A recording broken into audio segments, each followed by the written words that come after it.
Atëherë Bylis Teuta, siç thash, një ndeshje shumë. Kujt i shërben ky barazim apo nuk i shërben askujt? Më shumë i shërben Teutës se sa Bylis në moment emergjent për pikë. Dhe sepse flamurtari me fitoren ndaj Ignatias në Rogozhin u afrua goxha me Bylis, ndërkohë që ka dhe ndeshjen sot brenda në Vlorë me Dinamon dhe ka mundësi edhe ta parakaloj si nëse fiton gjithmonë. Po të shikojmë dhe pikët, në fakt po. Po, dhe duhet të them që po qoftë edhe një barazim i flamurtarit shkon në të njëjtën pikabarazh me Bylisin. Prapë është rrezik. Dhe kështu që më shumë i shërbeu Teutës se sa Bylis. Po. Më vjen keq për Bylis sepse ka një ekip me lojtar talent të mirë, por akoma nuk është konsoliduar si duhet në lojë dhe ka bën ndeshje shumë të mira. Siç ishte ndeshja e kaluar me Dinamon, bën një super ndeshje në mesjavë. Jo, me Partizanin që në mesjavë, me Dinamon ishte javën e kaluar. Me Dinamon bëri shumë ndeshje të mirë. Me Partizanin jo dha aq të mirë, por me Dinamon ishte ndeshje shumë e mirë që mund ta fitonte ndeshjen, ashtu edhe siç mund ta humbte, sepse Dinamo pati një rast në fund dhe mbyllësh ndeshja. Por Teuta po vazhdon rrugën e vet me atë hap jo galopant, por është konstant. Konstant e sigurt, po themi ka një ecje të mirë. Dhe ka një ecje të mirë dhe është aty në vend 4 për momentin dhe ka të konsoliduar grupin e lojtarëve trajneri Dobi dhe tani kanë hyrë tamam në shina. Ajo që është avantazhi i Teutës është faza defensive, sepse ka lojtarë që e njohin shumë mirë kampionatin shqiptar. Shumë. Kanë eksperiencë. Kanë eksperiencën e dur. Po. Dhe këtu jap të drejtë drejtori teknik Renato Arapi në fillim të sezonit. Përzgjedhjen e lojtarëve që ka bërë. Po, saktë. Që do t'i japim shumë rëndësi fazës defensive. Fazës defensive me lojtarë vendas që e njohin kampionatin shqiptar dhe me eksperiencë. Dhe rezultatet po e tregojnë. I kanë vënë drejtori teknik. Dhe kaq Bylisi e nisi relativisht mirë, po themi, dhe duket sikur po zbret shkallët 1-1 me kalimin e kampionatit, po duhet themi këtu që ka një trajner shumë të mirë, trajner që ka patur skuadra të mira. Shiko, pa diskutim, Mirel Josa është nga trajnerët më të mirë të historisë futbollit shqiptar, jo vetëm të sezonit të Superligës. Bylisi është skuadër që gjithmonë ka qenë në këto ujëra. Pra, më themi që është skuadër modeste. Skuadër modeste, por presidenti Kaplanaj, për mendimin tim, është shumë i zgjuar. Gjithmonë ka marrë lojtar me moshë 3. I ka promovuar dhe i ka shitur. Dhe me financat... Okej, pra është model biznesi, po themi. Bravo. Ideja është, ai nuk ka qëllim që të kapi Final Four. Tani, nëse arrin është jashtëzakonshme, por nuk e ka si qëllim. Varet nga grupi lojtarëve, nga cikli. Po, varet nga grupi lojtarëve. Por në përgjithësi ai krijon një skuadër modeste me lojtarë të rinj që promovohen. Pa diskutim kërkon që të qëndrojë Superlig. Dhe i shat 1-2 lojtar, pastaj me grupin tjetër të lojtarëve e madhe nuk e shkrin ekipin. Dhe ka një projekt afatgjat që mua më pëlqen faktikisht. Ndërsa Mirel Josa pastaj është trajner me eksperiencë, trajner që është një armë e shtuar për Bylisin, edhe unë kam besim ke skuadra Bylisit që do bëj goxha kampionat pozitiv. Mendoj që duhet të ketë luksin e kohës. Po. Që shumë pak në Shqipëri e kanë dhe sidomos dhe president që ndonjëherë nuk janë shumë të duruar me trajnerët për t'i dhënë kohën e dur. Por besoj që profesor Mireli është, siç tha dhe Andi, vlerë e shtuar për Bylis dhe është besoj i vetmi që mund ta shpëtoj Bylisin nga rënja. Po, e vërtet. Me eksperiencën dhe filozofinë e tij. Por për tu, po. Ajo që duhet cekë pak që tha dhe Andi për punën e presidentit të Bylis Kaplanaj e ka treguar tashmë. Ka vite. Sepse shumë lojtarë kanë dalë nga Bylis që janë shit në për skuadra të tjera dhe më pas jashtë kampionatit shqiptar. Një nga rastet Olainka i Skënderbeut. Qartë. Ka dalë nga Ballçi, po. Erdhi nga Ballçi dhe sot lun në kampionatet europiane. Po. Qartë. Ishte edhe në Serie A, mos gaboj. Apo. Jo, është Ekuban që ishin në Ekubani Partizanit, Olainka ka luajtur Polonin këtu. Po, në Polonin, Belgjik, Çeki, po. Ke Slavia Pragës. Po, e drejtë. Le të kalojmë edhe një herë tek themi në kryeqytet, tek derbi, tek Tirana Partizani. Pyetja ime për ju dy është kjo. Ne diskutuam edhe për trajnerin e ri të Partizanit edhe për problematikën e thellë të Tiranës. Tani pyetja ime është kjo.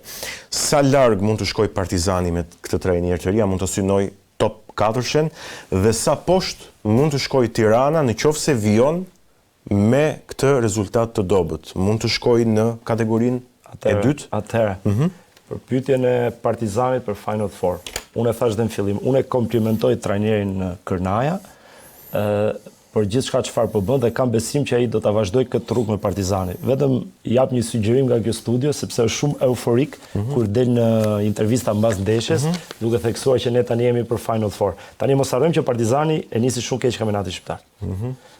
Dhe duhet të jetë në këmbë tok. Një trajner i zgjuar i merr ndeshjet 1-1 dhe Kërnaja po i merr ndeshjet 1-1. Unë mbaj mend shumë mirë që e nisi me një humbje në fillim, pastaj me barazim, por ajo skuadër pësonte shumë gola. Tani nuk po pëson më gola. Dhe zgjuarësia e trajnerit ishte në faktin që rregullojnë fazën defensive. Dhe tani po arrin dhe të shënoj. Por duhet të jenë me këmbë tok. Unë nuk e shoh Partizanin për Final Four. Nuk e shoh për Final Four. Kemi debat në këtë pjesë? Apo je dakord? Edhe unë sinqerisht për momentin, kështu siç është gjendja, e shoh larg. E shoh kërcënim, por ajo avantazhi që ka Partizani është që Partizani ka kontingjent lojtarësh. E ka pas për 2-3 vitesh, sado mungesash ka qenë një nga ekipet që ka pas shumë dëmtime dhe për shkak të terrenit ku stërviten, që është në fushë sintetike dhe jo në kushte shumë të mira, pavarësisht se këto kanë bërë goxha investime etj. Por aktualisht nuk shihet si potencial i mundshëm i Final Fourit, por merkato e janarit, edhe pse është e vakët e varfër, mund të na surprizojë ndoshta? Mund të surprizojë në rast se drejtorët teknik kanë bërë punën si duhet. Sepse ka të bëjë shumë, më thënë, një lojtar ndryshon dhe frymën e grupit, Qartë. Pa diskutim. Nëse është lojtar që bën diferencën gjithmonë. Shiko, Egon, unë e dhash këtë sugjerim për trajnerin Kërnaja sepse nuk duhet të vënë edhe të fryen dhe vetë lojtarët, pse se duke parë trajnerin për intervista mbas ndeshjeve që ne jemi për Final Four, vënë presion shumë të madh lojtarët. Dhe lojtarët aktualisht po gjejnë veten, se ishin shumë keq. Partizani shumë i madh ishte vend fundit. Dhe ata kanë nevojë që t'i marrin ndeshjet 1-1. Jo të mendojnë për fundin e kampionatit që tani. 1-1 dhe duke arritur pastaj 1-1 ndeshje, duke marrë rezultate pozitive, pse jo që Partizani shkoi Final Four, se është emër shumë i madh dhe jep rezultati pra të çon vet aty po. Kjo është rezultati dhe puna. Deri tani rezultati dhe puna i ka dhënë drejt Kërnajës. Dhe unë jam, më thënë, fan si trajnerëve të ri, si simpatizant i trajnerëve të ri dhe shpresoj që Kërnaja të arrijë isha del dhe kampion. Por ti marrin ndeshjet 1-1. Qartë, e dim je fan si trajnerëve të rinj, po do vim të trajn. Ai faktikisht gjatë një interviste pa thënë që dhe me logjik i shkoi drejt dhe rezultatet po japin drejt. Absolutisht po. Prandaj kemi 3 ndeshje në Tiranë tha dhe synojmë 9 pikë. Me 9 pikë tha ne kapim fazën e Final Fourit, tha jemi aty tha. Deri tashni i ka marrë 2 ndeshje, ka marrë 6 pikë. Ka dhe ndeshjen tjetër që e ka brenda me femurtarin dhe pretendon por mos harrojmë që ka luajtur me skuadra poshvetëse. Po pikërisht. Tani që të kapësh Final Fourin duhet të përballesh me të lartë. Duhet marrësh pikë nga ato që janë lart. Po të fitosh, jo të marrësh pikë. Duhet mundesh Eknatian, duhet mundesh Vllaznin, Teutën, Elbasanin, Dinamon. Pastaj flasim për Final Four. Pikërisht pranaj dhe ai tha kemi 3 ndeshje dhe synojmë 9 pikshin. Dakor, ai është brenda objektiveve të vet. Ai bile si ka te kaluar objektive se vet tifozët e Partizanit ishin skeptik dhe gjithë opinioni publik sportiv shqiptar. Kështu që po Kërnaja vetëm pozitive janë opinionet dhe meritat. Mbetet për të parë sepse atëherë se dim se çfarë do ndodhë nesër. Normal. Sa poshtë mund të shkojë Tirana? Pa i hyrë te një analizë, s'ka nevojë se e kemi analizuar Tiranën, e kemi bërë çaf. Tirana ka shkuar sa poshtë fund fare. Nuk ka ku shkon më Tirana. E kanë fjalën që mund të bjerë nga kategoria apo jo? Shanset i ka. Kjo është. I ka shanse. Ka shanse të mira që të bjerë nga kategoria. Duket që do bjerë kategoria është Tirana. Të gjithë të tjerat do luftojnë nga flamurtari e lartë. Pra tani me thënë të drejtën presidenti Aliri nuk e di, domethënë për duhet bëj diçka. Duhet marrë një vendim. Nuk mund të vazhdohet kështu, se Tirana nuk është se është ky vit, edhe po themi është një vit tranzicioni dhe vitin tjetër tani inshallah shpëton dhe pastaj do pretendoj për kampion. Tirana ka vite kështu. Dhe ka situatën shumë të keqe. Sepse as nuk po prodhon lojtarë ose më saktë edhe atyre që po jepet dorë, lojtarë më shumë janë të huaj se sa janë lojtarë shqiptarë nga Akademia e Tiranës. Dhe të vjen dhe keq se janë lojtarë të huaj që nuk e njohin fare historinë e 26 herë kampionëve të Shqipërisë. Kështu që unë uroj dhe shpresoj që se për çfarë Shpanella po luaj. Po, nuk e kanë iden fare. Nuk e kanë iden e fanellës. Peshë. Presidenti Alili tani në merkaton e janarit do t'ulet mirë, ta diskutojmë ata njerëz që kanë krah dhe të paktën të marrë disa vendime, të vendosi disa njerëz të dur.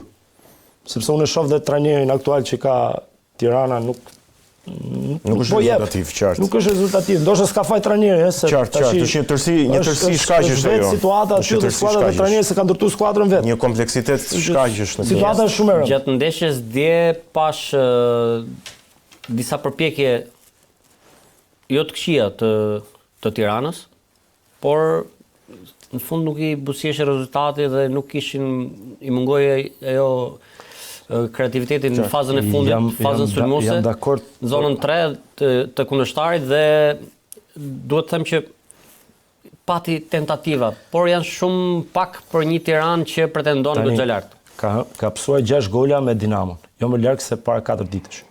Tani mëson edhe 2 gola me Partizani, 8 gola për një javë. Ndeshjeve në 2 derbi. Tani ne mos harrojmë që Tirana Partizani është vitrina dhe ka qenë gjithmonë vitrina e Superligës shqiptare apo jo. Tifozërit atyre 2 skuadrave dhe lojrat që kanë bërë këto 2 skuadra dhe ikonat që kanë dalë nga këto 2 skuadra, dhe tani të shohësh një derbi Tirana Partizani me një stadium të vagët, një Albania, një stadium modern, por që me tifozëri të vagët dhe një lojë shumë e ulët, me thënë të drejtët, nga 2 skuadrat, dhe se ne tham Partizani fitoi, por nuk është se bëri një futboll të jashtëzakonshëm. Bëri një futboll minimalist, shfrytëzoi ato raste që u dhan, 2-0, Tirana është shumë e vagët. Dhe është kjo situatë. Dua të flasim pak tani shpejt për 3 ndeshjet që do të kemi ditën e sotme. Egnati Avora do të jetë në Rogozhin, apo jo? Elbasani Vllaznia është derbi i kësaj jave, mes dy kryesuesve. Dhe një ndeshje shumë e fortë dhe shumë e bukur kam përshtypjen, kam përqena ju e Vlorës midis Flamurtarit edhe Dinamos. Patjetër edhe unë shumë mendoj që mund të jetë një nga ndeshjet më të bukura të ditës sotme. Sepse luajnë të dy futboll të hapur. Qa mund të themi për këto 3 ndeshje? Ti analizojmë shpejt. Që të paset kalojmë edhe tek superiorja e Avora.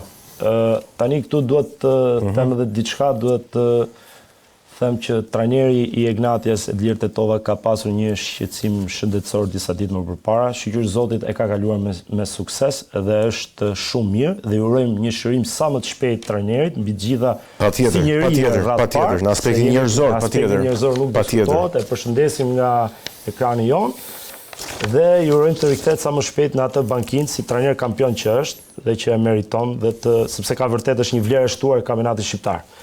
Unë për ndeshjen Egnati Avora, tani pa diskutim që favorit është skuadra Egnatis, sepse luan shtëpi është ekipi kampion dhe ka kontingjent. Nuk mendon që ka histori kjo ndeshje, apo do të ketë? Jo, histori mund të ketë. Se ti më ke thënë që skuadrat vogla nuk ka, më ke thënë, apo jo? Jo, absolutisht, dhe unë kam shumë simpati për Vorën dhe për Arjan Bellajin dhe e kam thënë stërthën tani këtu se mos bëhemi bajat, kështu që do jetë një ndeshje luftuar. Edhe po fitoj Egnatia, do fitoj me rezultat të minimal. Qartë. Siç e tha dhe Andi, mungesa e trajnerit Tetova në ndeshjen e fundit me Flamurtarin, që humb, si thosh, la ato pikpyetjet e veta, pasojat e veta, sepse me Tetovën në bankinë Egnatia është tjetër gjë. Jo se me zëvendës trajnerin Braja nuk mund të jetë, sepse ka pas ndeshje kur Tetova ka qenë i pezulluar me karton të kuq dhe Braja ka drejtuar Egnatian dhe Egnati ka fituar gjatë kohës kur unë kam qenë atje. Por siç tha Andi, patjetër do ju urojmë shërim të shpejt dhe të jetë sa më shpejt në bankinë, sepse trajnerët si Tetova i duan kampionatit shqiptar. Por ajo që doja të theksoja çik është se është bërë shumë mediatike gjatë kësaj periudhe për rastin e trajnerit.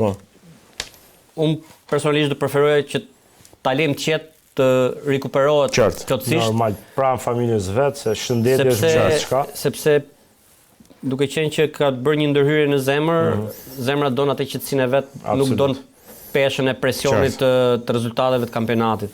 Dhe mendoj që është më e mira për atë si trajner dhe në aspektin njerëzor etj që të rikuperohet në qetësi të plotë.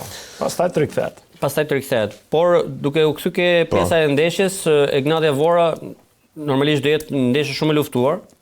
Nuk besoj sepse shoh një fitore të sigurt të Egnadës duke qenë që lumë brenda. Vora është një kockë e fortë e kampionatit shqiptar dhe këtë gjë e ka tregu. Por mbetet për të parë sepse e shoh shumë të vështirë si ndeshje. Mendoj që me një gol mund ndahet si përballje. Vetë rezultati ngushtë. Ti the që flamurtari Dinamo mund të jetë ndeshja më e bukur, po themi, në kuptimin e lojës. Po. Pse mendon kështu? Mendoj kështu sepse duke ditë kapacitetin e Dinamos, kapacitetin e trajnerit Daja, dëshirën shumë të madhe të flamurtarit dhe sidomos pas fitores me Egnatien jashtë që një motivim i madh. Një motivim i madh, shumë i madh sepse të mundësh kampionat fuqi në fushën e tyre nuk është pak. Dhe siç kam thënë, dora e trajnerit Moriero po duket gradualisht. Dhe duke ditë lojën që aplikon trajneri Moriero, mendoj që do jetë një lojë shumë e kërkuar për fitore, jo për një barazim ndaj Dinamos. Edhe pse Dinamo dihet kapaciteti që ka, turet që ka kaluar në Pra mendojnë që të dyja skuadrat do të luajnë për fitore. Po. Mendoj që aty do jetë ndeshja hapur. Aty do luhet për fitore. Mendoj që mund të ketë gola. Kur thua mendoj që mund të ketë gola, mund të ketë shumë gola. Po besoj se do ketë. Okej.